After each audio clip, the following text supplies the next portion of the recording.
मेरा नाम अनीता है। मैं एक पढ़ी लिखी औरत हूँ। मैंने इंग्लिश से एमए किया और शादी के बाद मैं अपने सास ससुर के साथ रह रही थी, क्योंकि मेरा पति लंदन के एक अस्पताल में जॉब करता था। मेरी शादी को 15 साल का समय गुजर गया था। मेरी एक ही बेटी है, जिसका नाम पायल है। उसकी उम्र 14 साल थी। मेरा पति 2 साल बाद हिंदुस्तान आता और 3 महीने बाद ही वापस चला जाता था। मेरे सास ससुर को घर बैठने की आदत नहीं थी। वो रोजाना शाम को कहीं ना कहीं घूमने चले जाते और मैं अपनी बेटी के साथ अकेली घर में रह जाती थी। मेरी सास ने मुझ पर इतनी सख्ती कर रखी थी कि मुझे कहीं आने जाने की अनुमति ही नहीं होती थी, और ना ही मैं अपनी पसंद के कपड़े पहन सकती थी, ना ही कहीं आ जा सकती थी। अगर मैं कभी कभी अच्छे से तैयार भी हो जाती तो मेरी सास मुझे बातें बताती कि तेरा पति तो यहाँ है नहीं, तू आखिर इतना सजी संवर कर किसको दिखाती है। और फिर तंग आकर मैंने खुद को सजाना संवारना ही छोड़ दिया था। बस सादा से कपड़ों में दिन भर घर में इधर से उधर घूमती रहती। जिंदगी के ये 15 साल यूं ही बेरंग से गुजर गए थे। मैं अब बहुत तंग आ चुकी थी। मैं रोज अपने पति से झगड़ा करती कि मुझे भी अपने साथ ले जाओ। मैं यहाँ कैदियों की तरह जिंदगी नहीं गुजार सकती, और ना ही तुम्हारी माँ को रोटियां बना बना कर खिला सकती हूँ। मैं किसी दिन जहर खाकर अपनी जान ले लूंगी। मेरा पति फ़ोन पर मुझे 100 बातें सुनाना शुरू कर देता और कहता, मैं तुझे तलाक दे दूंगा, मगर अपने साथ नहीं ले जाऊंगा। अगर तूने मेरे साथ रहना है तो सारी ज़िंदगी मेरे माँ बाप की सेवा करनी होगी, वरना मैं जब चाहूँ तुझे तलाक देकर अपने घर से धक्के देकर निकाल दूंगा। मैं क्या करती, रो रो कर चुप हो जाती और अपनी बेटी पायल से ही अपना दिल बहलाती रहती थी। मगर एक दिन अचानक पता नहीं क्या हुआ कि मेरा पति हिंदुस्तान आया और मुझसे कहने लगा कि मैं तुम्हें और पायल को अपने साथ लेने आया हूँ। हमारी बेटी की वजह से हमारी ज़िंदगी बदल जाएगी। हम कुछ ही दिनों में करोड़पति हो जाएंगे। वो बहुत खुश था और कुछ परेशान भी लग रहा था। मुझे कुछ समझ नहीं आ रहा था ये चक्कर क्या है। उस इंसान ने तो कसम खाई हुई थी कि मुझे तलाक दे देगा, मगर कभी भी अपने साथ लंदन नहीं ले जाएगा। फिर आज इसे क्या हो गया था। अब उसे अपने माँ बाप की भी कोई फिक्र नहीं थी। खैर, 1 महीने में ही मेरे पति ने हम माँ बेटी के कागजात तैयार करवाए और हम तीनों लंदन आ गए। मेरे पति ने यहाँ पर एक फ्लैट किराए पर लिया हुआ था। हम लोगों ने वहीं पर अपना सामान लगा लिया। मेरी बेटी भी बहुत खुश थी। पहले दिन हम लोगों ने सामान वगैरह सेट कर लिया। तब मेरे पति ने मुझसे कहा कि मैं किसी काम से बाहर जा रहा हूँ, तुम पायल का ध्यान रखना। ऐसा ना हो कि कुछ गलत हो जाए और तुम यहाँ पर बैठी रहो। नया देश है, नया शहर है, नए लोग हैं, तुम्हें बहुत सावधान रहने की ज़रूरत है। मेरा पति अजीबोगरीब किस्म की बातें कर रहा था। मुझे इन बातों से अब डर महसूस होने लगा था। हादसे से पहले हादसे का जिक्र करना बहुत बुरा समझा जाता है, और मैं भी ऐसा ही मानती हूँ कि हादसे के बारे में ज़्यादा बातचीत नहीं करनी चाहिए। हमें हमेशा पॉजिटिव रहना चाहिए, नेगेटिव ख्याल को मन में नहीं लाना चाहिए। खैर, रात के 8 बजे थे जब मेरा पति घर वापस आया। मैंने देखा उसके पास खाने पीने का कुछ सामान भी था और एक पोटली थी जो उसने खुफिया तौर पर जाकर कमरे में रख दी। मुझे उस पोटली से कोई मतलब तो नहीं था, लेकिन उन्होंने कभी मुझसे कोई बात छुपाई नहीं थी। आज ये पोटली घर में छुपाकर क्यों रख रहे थे। मैंने देखा पोटली में छोटी छोटी सी बोतल थीं। मैं भी समझ गई थी, लेकिन मुझे उसके अंदर की चीज़ का पता नहीं था कि आखिर उन बोतलों में क्या है। खैर, मैंने उनको कुछ भी दिखाने की जिद नहीं की। मैंने सोचा अगर कोई ऐसी बात होगी तो वो मुझे खुद ही बता देंगे। फिर मैं वापस अपने कमरे में आ गई। पायल सो चुकी थी। फिर मेरे पति ने मुझे अजीब बात की। कहने लगे कि मुझे पायल की सेहत ठीक नहीं लगती। देखो ना, कितनी कमज़ोर हो गई है, चेहरा भी पीला पीला सा हो रहा है, हमें इसका इलाज करवाना होगा। मैं हैरान होकर अपनी पति की तरफ देखने लगी। क्या हो गया है अमिताभ को। हमारी बेटी हिंदुस्तान से बिल्कुल ठीक ठाक आई है और उसे किसी भी तरह की कोई बीमारी नहीं है और ना ही कोई कमजोरी है। आप बेकार में बातें बनाकर खुद को और मुझे परेशान मत करें। मेरी बात सुनकर अमित ने बुरा सा मुंह बना लिया और कहा कि मैं कल ही अस्पताल जाऊंगा, देखूंगा कि मेरी बेटी पायल को कोई परेशानी तो नहीं है, कहीं उसे किसी दवा की ज़रूरत तो नहीं है। अब मुझे अमित पर गुस्सा आने लगा था। मैंने कहा, अमित, आप बेकार में पायल को जानबूझकर बीमार करना चाहते हैं। मैं पागल नहीं हूँ। पायल मेरी बेटी है और मैं अच्छे से जानती हूँ कि वो बिल्कुल ठीक है। इतने सालों से मैं उसके साथ रहती आई हूँ और उसकी परवरिश करती आई हूँ। एक दिन के लिए भी वो मेरी आंखों से दूर नहीं हुई है। फिर भला मैं कैसे कह दूं कि वो बीमार है? आपने 2 ही दिन में पहचान लिया कि वो बीमार है। मुझे तो समझ नहीं आ रहा आप कैसी बहकी बहकी बातें कर रहे हैं। मेरी बात सुनकर अमित को भी गुस्सा आ गया और वो उठकर कमरे से बाहर चला गया। मैं हैरान हो रही थी आखिर अमित को क्या हो गया है। अमित का व्यवहार एकदम से बदल सा गया था। ऐसा लगता था जैसे वो मेरे पति नहीं बल्कि मेरे दुश्मन हों। मैं चुप हो गई थी और फिर मैंने भी अमित के कमरे में वापस लौटकर आने का इंतजार नहीं किया और चादर लपेट कर सो गई थी। सुबह हुई तो मैंने देखा अमित पायल से कह रहे थे कि बेटा अच्छे से कपड़े पहनकर तैयार हो जाओ, मैं तुम्हें अस्पताल लेकर जाऊंगा। मैं जल्दी से पायल के पास गई और उसे सीने से लगाते हुए कहा कि मेरी पायल को कोई बीमारी नहीं है। फिर आप क्यों जिद पकड़े बैठे हैं? अगर उसे कोई बीमारी हो सकती है तो फिर मुझे भी होगी। आप मुझे भी लेकर चलें। मैं किसी भी हाल में पायल को हॉस्पिटल नहीं भेजना चाहती थी। मैंने सोच लिया था कि अगर अमित पायल को अस्पताल लेकर जाएंगे तो मैं भी उन दोनों के साथ चलूंगी। अमित ने कहा, मुझे अस्पताल के काम के बारे में अच्छा पता है और वहाँ के लोगों से अच्छी जानकारी भी है, क्योंकि मैं इस अस्पताल में काम करता हूँ। मुझे ज़्यादा पता है या तुम ज़्यादा जानती हो? घर में रहकर बच्चे पालने का ये मतलब नहीं कि तुम्हें बच्चों की सेहत के बारे में हर एक बात पता होगी। मेरे पति ने ये कहकर मुझे चुप करवा दिया और फिर पायल को लेकर चले गए। मैं पीछे से पायल की सेहत के लिए भगवान से प्रार्थनाएं करती रह गई कि मेरी बच्ची को कोई बीमारी ना हो। लेकिन मेरे पति को शक था कि पायल को जरूर कोई बीमारी लग गई है। 2 बजे तक मैंने इंतजार किया। मेरे पति ने 12 बजे आने के लिए कह दिया था, लेकिन शाम के 4 बज गए थे। मेरे पति अभी तक घर नहीं आए थे। मुझे अब बहुत ज़्यादा चिंता होने लगी थी और इसी चिंता में मैं घर में इधर से उधर चक्कर काट रही थी कि तभी अचानक घर के दरवाजे पर दस्तक हुई। मैंने दरवाज़ा खोला तो सामने सुमित खड़े थे, लेकिन पायल उनके साथ नहीं थी और ये देखकर तो मेरे 14 तबक रोशन हो गए थे। मैंने गुस्से में चिल्लाते हुए पूछा, आप मेरी पायल को कहाँ छोड़ आए? पायल को अमित के साथ न देखकर मेरे हाथ पांव फूलने लगे थे। आखिर अमित तो पायल को अपने साथ लेकर गए थे, फिर वो पायल को कहाँ छोड़ आए हैं? मैंने अमित से पूछा, तुम पागल तो नहीं हो गए हो? आखिर बताते क्यों नहीं मेरी बेटी कहाँ है? तुम इस अनजान देश अनजान शहर में मेरी पायल को कहाँ छोड़ आए हो? मेरा इतना गुस्सा देखकर अमित ने गुस्से से कहा, तुम पागल तो नहीं हो गई हो? मैं अपनी बेटी को कहाँ छोड़कर आ सकता हूँ? उसका अस्पताल में चेकअप हो रहा है, इसीलिए उसे अस्पताल में छोड़ा है। अब मुझे अपना पति पागल और दिमागी मरीज लगने लगा था। मुझे तो उनके अस्पताल का नाम भी नहीं पता था, वरना मैं उनकी अनुमति के बगैर ही अस्पताल चली जाती और जाकर उन लोगों से कहती कि मेरी बच्ची को छोड़ो, इसे कोई बीमारी नहीं है। लेकिन क्या करती, मैं मजबूर थी और अमित की बात को भी झुठला नहीं सकती थी, इसीलिए मैंने चुप साध ली। लेकिन अब वक्त बहुत आगे सरक चुका था। रात के 8 बज चुके थे। मैंने पति से कहा कि भगवान के लिए मासूम सी बच्ची को इस तरह अस्पताल में अकेला मत छोड़ें। उसे कोई बीमारी नहीं है। मेरी बच्ची वहाँ अकेली डर रही होगी। अनजान लोग हैं, वो वहाँ अकेले कैसे रुकी होगी? मुझे उसके पास जाना है। चलिए उठिए, आप भी चलिए, हम उसे लेकर आते हैं। अब अमित को वाकई उसकी फिक्र होने लगी थी। वो उठकर बोले, तुम भी मेरे साथ चलो। मैं तो एकदम से खुश हो गई थी। मैंने जल्दी जल्दी खुद को तैयार किया और अमित के साथ चल पड़ी। हम दोनों अस्पताल पहुंच गए। मेरे पति जिस अस्पताल में काम करते थे, मैंने उसका पता भी नोट कर लिया था। अब मुझे अपने पति पर शक भी होने लगा था। हम लोग अस्पताल पहुंचे तो मेरे पति ने मुझे बाहर ही रुकने का इशारा कर दिया। कहने लगे कि मैं उसे बाहर लेकर आता हूँ। थोड़ी देर के बाद जब वो आए तो पायल उनके साथ थी, एकदम तरोताजा और पहले से भी ज़्यादा खुश। ये देखकर मेरे दिल को बहुत सुकून मिला था और मैं जल्दी से पायल को गले लगा लिया। मैंने कहा, पायल बेटा क्या हुआ है? तुम बीमार तो नहीं थी? मैंने उसे सीने से लगाते हुए कहा तो वो मेरे गले में बाहें डालकर बोली, मम्मी मैं तो बिल्कुल ठीक हूँ, मुझे तो कुछ भी नहीं हुआ, मैं तो अभी सोकर उठी हूँ। पायल की बात सुनकर मेरे दिमाग को एक धक्का सा लगा था। मैंने पूछा, पायल तुम कब से सो रही हो? मैंने पूछा तो उसने बताया कि जब से पापा मुझे हॉस्पिटल छोड़कर गए हैं तभी से मैं सो रही हूँ। मैंने अपने पति को शक भरी नज़रों से देखा तो उसने नज़रें चुरा लीं। मैंने जल्दी से पायल को टटोलती हुई नज़रों से देखा और पूछा, पायल तुम्हें कोई तकलीफ तो नहीं है ना? मैंने पूछा तो मेरी बेटी ने नाम में सिर हिला दिया। मैं और मेरा पति पायल को लेकर घर आ गए। अगली सुबह पति ने फिर जिद करना शुरू कर दी कि चलो आज तुम भी मेरे साथ ही चलो, पायल को वैक्सीन लगवानी है।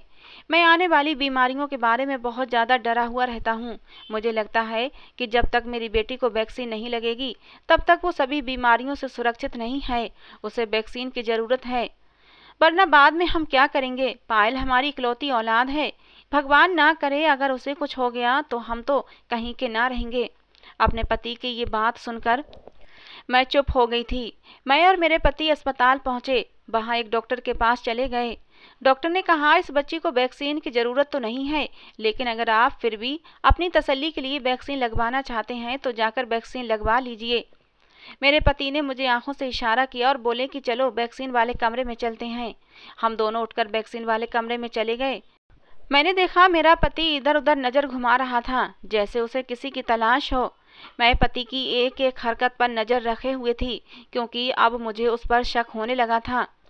फिर मेरे पति को एक डॉक्टर नज़र आया। वो उसके पास जाकर खड़े हो गए और कहने लगे, मेरी बच्ची को इंजेक्शन लगवाना है, वैक्सीन का इंजेक्शन आप ही लगा दीजिए। ये कहकर उन्होंने पायल को आगे कर दिया। डॉक्टर बोला, मैं इस टाइम बच्चों को इंजेक्शन नहीं लगाता, मुझे कुछ ज़रूरी काम है, आप दूसरे डॉक्टर के पास चले जाइए। ये कहकर उस डॉक्टर ने हमें जाने का इशारा कर दिया। मेरे पति ने मुझे और पायल को साथ लिया और बाहर आकर रिसेप्शन पर जाकर एक आदमी से कुछ कहने लगे। मैं नहीं जानती थी वो क्या बातें कर रहे हैं। उसके बाद मेरा पति खुशी खुशी हम दोनों को साथ लिए हमारे साथ आकर खड़ा हो गया। फिर हम लोगों ने गाड़ी की और हम लोग घर पर आ गए। मेरा पति एक कमरे में बंद हो गया। मैं उससे बातें करना चाहती थी, लेकिन वो मुझसे बात करने से बच रहा था। ऐसा लगता था जैसे वो मुझे मौका ही नहीं देना चाहता हो कि मैं उससे कुछ पूछूं या उससे कुछ बात करूं।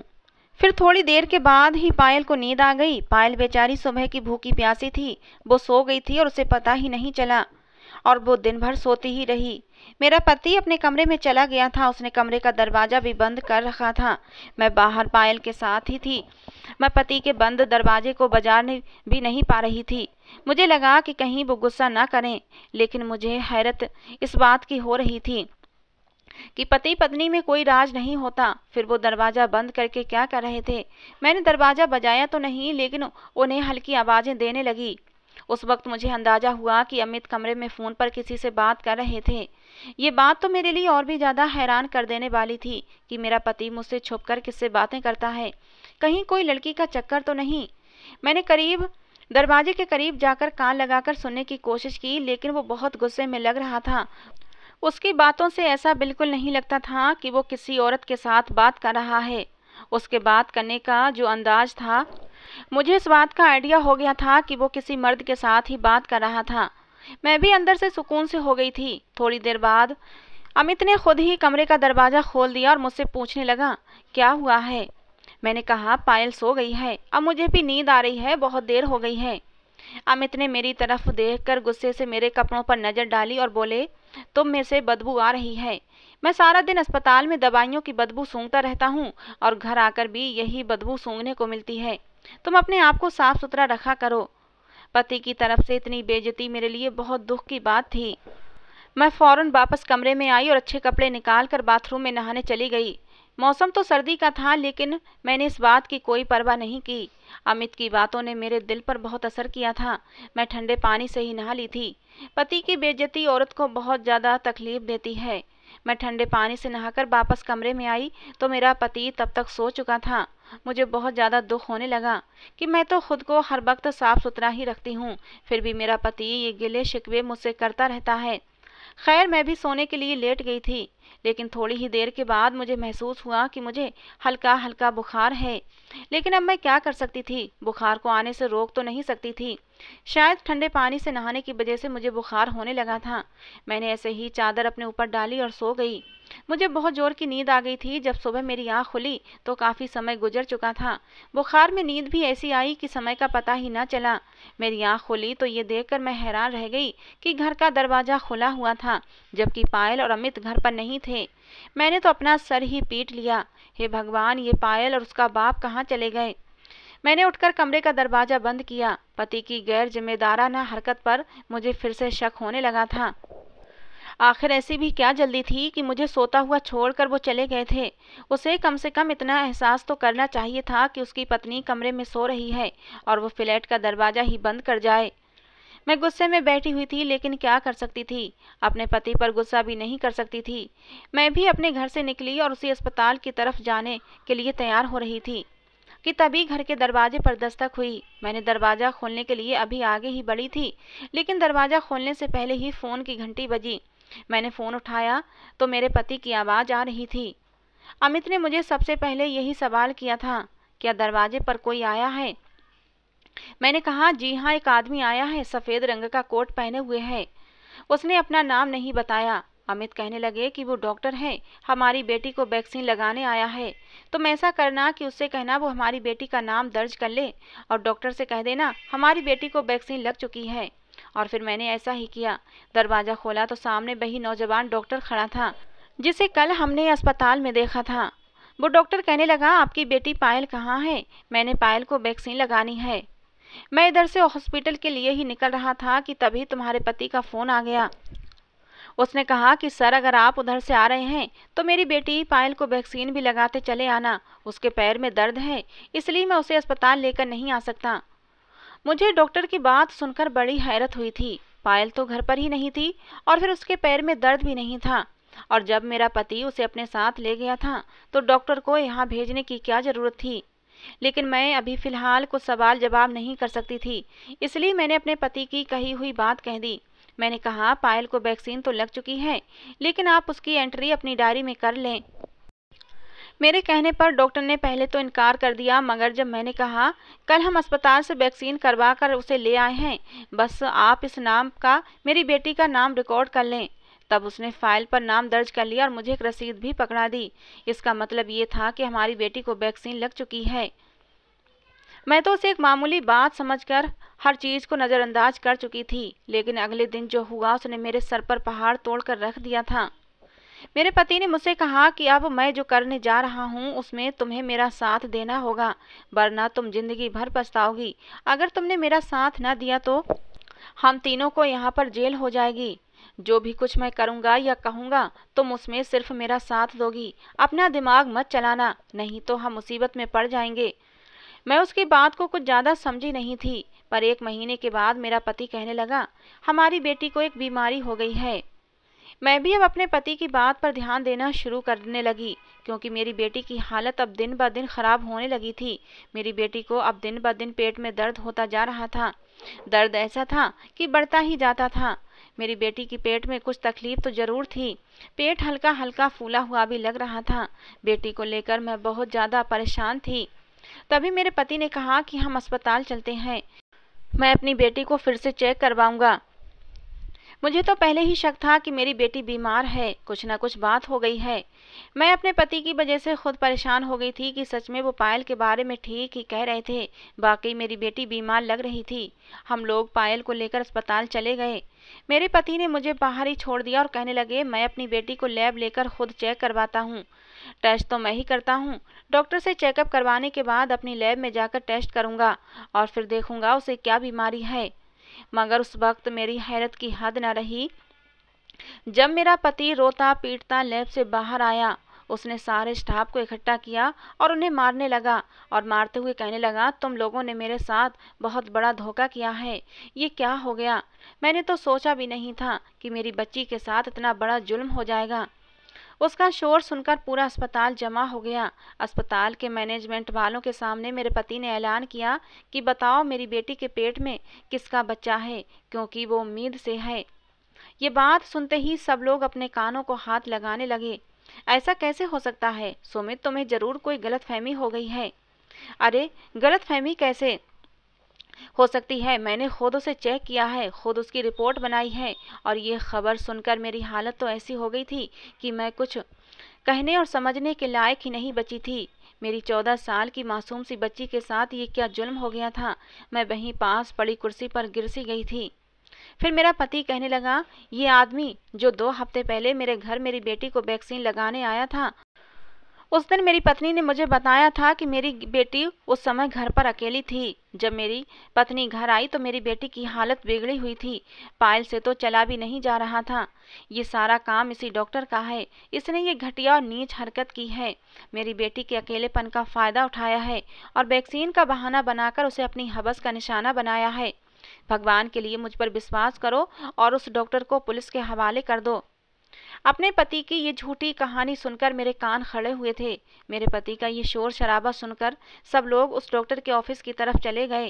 वो डॉक्टर अपने दफ्तर में बैठा कुछ काम कर रहा था। उसे जब ये बात पता चली तो वो भी हैरान हो गया। सबसे पहले तो उस डॉक्टर से यही पूछा गया था, क्या तुम वैक्सीन लगाने इन लोगों के घर गए थे? उसने कहा, हाँ मैं उनके घर गया था, लेकिन उनकी बेटी पायल उस समय घर पर नहीं थी। बल्कि इसकी पत्नी ने कहा था कि मेरी बेटी को वैक्सीन लग चुकी है। डॉक्टर की बात सुनकर मेरा पति चिल्लाने लगा कि ये डॉक्टर झूठ बोल रहा है, ये खुद को बचाने के लिए ऐसा कह रहा है। इस बात पर अस्पताल का स्टाफ और ज़्यादा शक में पड़ गया कि ऐसा कैसे हो सकता है कि एक सीनियर डॉक्टर को एक काम से नौकर के घर जाकर उसकी बेटी को वैक्सीन लगाना पड़े। कोई बात तो जरूर होगी जो ये वहाँ पर एक मामूली सी लड़की को वैक्सीन लगाने गया था, वरना वो किसी और को भी वैक्सीन लगाने के लिए भेज सकता था। ये सुनकर पूरा अस्पताल उस डॉक्टर से बदगुमान हो चुका था। सब लोगों को विश्वास ही नहीं आ रहा था कि वो इतना गिर भी सकता है। सब लोग अमित की बातों पर यकीन कर बैठे थे। कोई भी आदमी अपनी बेटी के बारे में इतना बड़ा झूठ बोल ही नहीं सकता। लेकिन ना जाने क्यों सब लोगों को मेरे पति पर तो विश्वास था, पर मुझे अपने झूठे पति पर विश्वास न था। जब से वो मुझे यहाँ लाया था बहुत ही अजीबोगरीब हरकतें कर रहा था, और अब मैं अपनी बेटी को अच्छे से जानती थी और अपने घर में होने वाली हर हरकत पर मेरी नज़र भी थी। मैं जान गई थी कि मेरे पति का इस सब के पीछे कोई मकसद होगा। उसने मुझे पहले दिन ही कहा था कि वो हमें किसी मकसद के लिए यहाँ लाया है और बहुत ही जल्द अमीर भी हो जाएगा। मैंने अपने पति का साथ देने की बजाय उल्टा उसके खिलाफ खड़ी हो गई। मैंने हक और सच का साथ दिया। मैंने सबको बता दिया कि ये सारी बातें झूठ हैं। मेरे पति ने डॉक्टर के साइन लेने के लिए मुझे कहा था, जिससे कि रिकॉर्ड में आ जाए कि ये डॉक्टर हमारे घर आया था। मैं नहीं जानती थी कि इसके पीछे मेरे पति की क्या साजिश होगी। मैं सबसे विनती करती हूँ कि मेरी बेटी का एक और टेस्ट करवाया जाए, जिससे पता चले कि जो बात मेरा पति कह रहा है वो सही भी है या नहीं। उस पूरे अस्पताल में लैब का काम मेरा पति ही संभालता था। सब लोगों को उसने अपने काबू में कर रखा था। अब जब लोगों ने सुना कि उसकी खुद की पत्नी उसके खिलाफ है, तो फिर अस्पताल के स्टाफ को मेरे पति पर भी शक हुआ। मैं उन पत्नियों में से नहीं थी जो अपने पति की गलत बात पर उसका साथ देती। मैं अमित की गलती पर पर्दा नहीं डाला था, बल्कि सबके सामने उसका पर्दाफाश किया था। जब दोबारा रिपोर्ट आई तो मेरा पति झूठा हो गया और वो डॉक्टर निर्दोष साबित हुआ। पायल उम्मीद से नहीं थी। मेरी बेटी बहुत ज़्यादा सहम चुकी थी। मैं उसे सीने से लगाकर उसे तसल्लियाँ दे रही थी। वो भी अब अपने बाप को नफरत भरी निगाहों से देख रही थी। जब मेरे पति को पुलिस के हवाले किया गया तो उसने सारी सच्चाई बताई कि उसे पहले दिन से ही इस डॉक्टर से नफरत थी, क्योंकि इस डॉक्टर ने मेरा बहुत अपमान किया था। एक बार इसने मुझे केमिकल मंगवाया था और वो इसके ऊपर गिर गया था। हाँ, मैं मानता हूँ वो केमिकल बहुत गर्म था और इसका पैर जल गया था, लेकिन उसने मुझे बहुत ज़्यादा गुस्सा किया था। उठकर मेरे मुंह पर एक तमाचा मार दिया था। इतने सारे लोगों के सामने मुझे अपना अपमान सहन नहीं हुआ था। मैंने उसी समय सोच लिया था कि मैं इसे कहीं का नहीं छोड़ूंगा। वो उस डॉक्टर को अस्पताल से निकलवाना चाहता था, इसीलिए अपनी बेटी पायल को यहाँ लाया था। मेरे घटिया पति ने अपनी मासूम बेटी का इस्तेमाल किया था। वो पहले उसे अस्पताल लेकर जाता, गलत इंजेक्शन लगवाता रहा, फिर वो उसका इल्ज़ाम उस डॉक्टर पर डाल सके। जब वो डॉक्टर उसके हाथ ना आया तो मेरे पति ने ये तरकीब सोची कि उसने ये घटिया चाल चली कि अपनी बेटी को ही उस डॉक्टर के साथ बदनाम कर दिया। लेकिन मैंने ऐसे काम में अपने पति का साथ नहीं दिया। मेरे पति को पूरे 3 साल की जेल भी हो गई थी। उसे अस्पताल की नौकरी से भी हाथ धोना पड़ा। मेरे पति ने गुस्से में आकर मुझे भी तलाक दे दी, लेकिन मुझे इस बात की कोई परवाह नहीं थी। वो तो पहले दिन से ही मेरे खिलाफ था। उसने कभी मुझसे और मेरी बेटी से मोहब्बत ही नहीं थी। अगर होती तो मैं शादी के 15 साल तक उसकी मोहब्बत के लिए तरस ना रही होती। मैं और मेरी बेटी ही एक दूसरे के सहारा बने हुए थे। बस अपने काम के लिए वो हमें यहाँ लाया था। वो तो किसी दिन हम दोनों माँ बेटी की जान भी ले लेता, या फिर अपने फायदे के लिए हम माँ बेटी को किसी के हाथों बेच भी देता। उसका कोई भरोसा नहीं था। उसने उस डॉक्टर से बदला लेने के लिए इतना बड़ा जाल बिछाया था, लेकिन मैंने ये सब कुछ होने नहीं दिया। मैं तलाक लेकर अपनी बेटी के साथ वापस हिंदुस्तान आ गई हूँ और वो वहीं जेल में सजा काट रहा है। आखिर में आप लोगों से बस इतना ही कहूँगी कि इज्जत और दौलत देना तो भगवान के हाथ में है। वो जिसे चाहे दे और जिस इंसान को चाहे ना दे, लेकिन किसी दूसरे के लिए दिल में बदले की आग लेकर इंसान कभी सुखी नहीं रह सकता। तो दोस्तों, ये थी आज की हमारी कहानी। आपको कैसी लगी ज़रूर बताना। पसंद आई हो तो प्लीज़ लाइक करना, एक प्यारा सा कमेंट भी करना।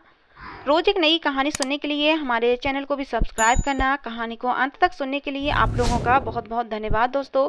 मिलते हैं अगली किसी नई कहानी के साथ।